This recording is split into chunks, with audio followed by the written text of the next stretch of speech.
야구야구 김영준입니다. 지금으로부터 10년 전인 2010년 5월 8일 메이저리그에서는 놀라운 일이 일어납니다. 만 47세 170일에 필라델피아 투수 제이미 모이어가 애틀란타를 상대로 2피안타 무사사고 완봉승을 달성한 거였습니다. 이로써 모이어는 1980년대, 1990년대, 2000년대, 2010년대 네 디케이드에 걸쳐 완봉승을 따낸 최초의 투수가 됐습니다.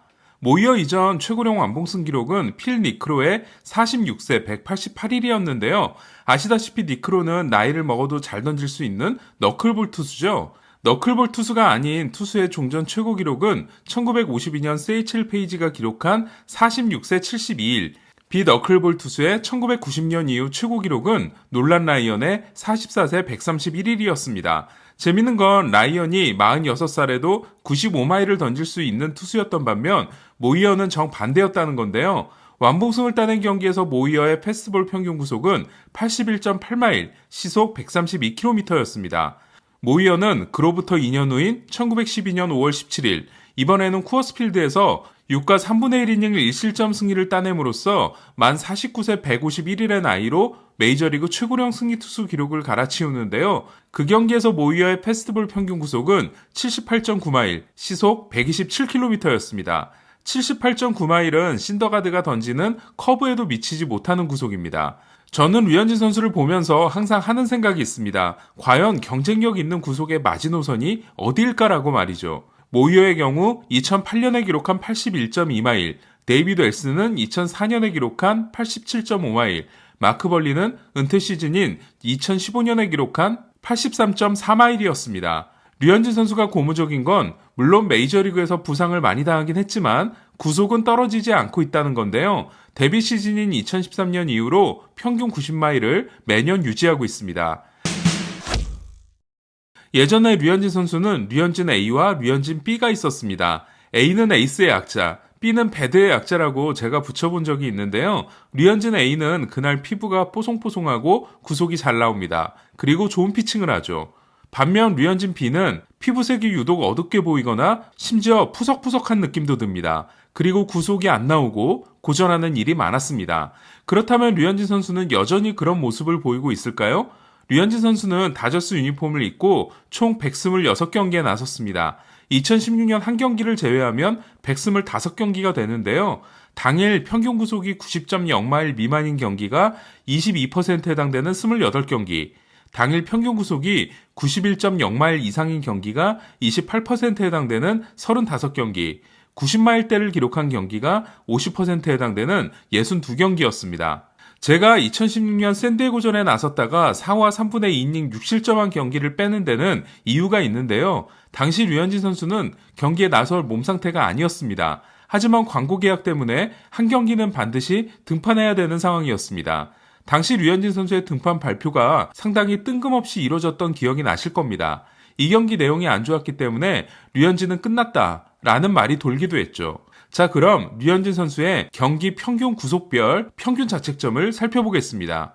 류현진 B, 그러니까 당일 평균 구속이 90마일이 되지 못한 경기의 평균 자책점을 살펴보면 2013년은 4.31, 2014년은 6.09, 2017년은 5.79로 상당히 높았다가 2018년 3.86, 2019년 2.32로 상당히 좋아진 걸 아실 수 있는데요. 하지만 지난 시즌의 경우 90마일 미만의 경기가 2경기밖에 되지 않았습니다.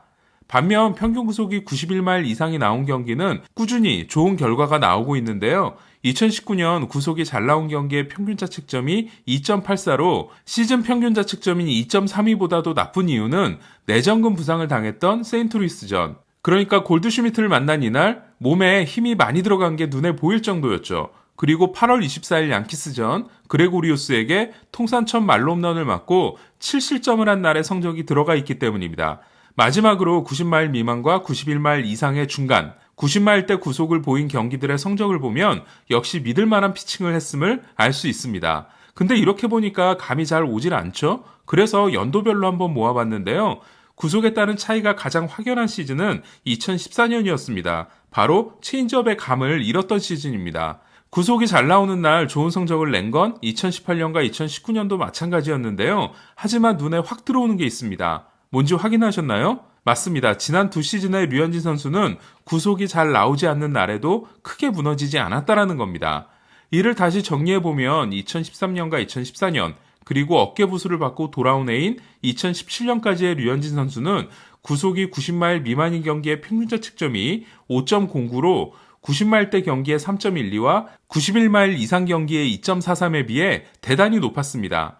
반면 지난 두 시즌의 경우 90마일 미만인 날 평균 자책점이 3.43으로 역시 구속이 잘 나온 날보다는 높았지만 그래도 충분히 경쟁력 있는 모습을 보였습니다. 더 고무적인 건 제가 다음에 보여드릴 지표인데요. 류현진 선수의 구속별 경기수를 보면 확실히 2014년에 무리를 한 게 느껴지실 겁니다. 체인지업이 실종됐던 2014년 류현진 선수는 빠른 슬라이더와 함께 숨기고 있던 추가 구속을 마구 꺼냈었고 결국 이게 한화 시절부터 쌓여온 부상이라는 화약 더미에 불을 붙였다고 생각합니다.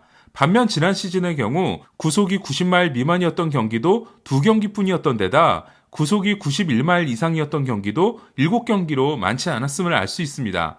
반면 90마일대였던 경기의 비중이 69%로 데뷔 후 가장 높았는데요. 90마일 미만 경기가 적었다는 점에서 류현진 선수의 건강 상태가 좋았다는 것과 함께 이제는 류현진 선수가 본인의 90마일 구속에 대해 믿음이 생긴 게 아닌가라는 생각이 듭니다. 다시 정리해보면 2014년에 류현진 선수는 위기에 몰리면 95마일을 던지는 즉 추가 구속을 꺼내 쓰는 투수였지만 이제는 커터가 있기 때문에 그렇게 속도를 높이는 작업이 필요하지 않게 됐습니다. 마침내 경기마다 구속의 편차와 구속에 대한 의존도가 크지 않은 그날의 낯빛을 살펴보지 않아도 되는 더 믿을 수 있는 투수가 된 겁니다.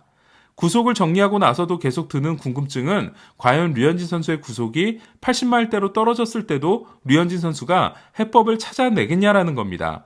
데이비드 헬스, 마크 벌리, 제이미 모이어처럼 피처빌러티가 뛰어났던 좌완 선배들처럼 말이죠. 왠지 류현진 선수라면 해낼 수 있을 것 같다는 생각이 듭니다. 이상 김영준의 야구야구 영상으로 만나는 인사이드 MLB였습니다.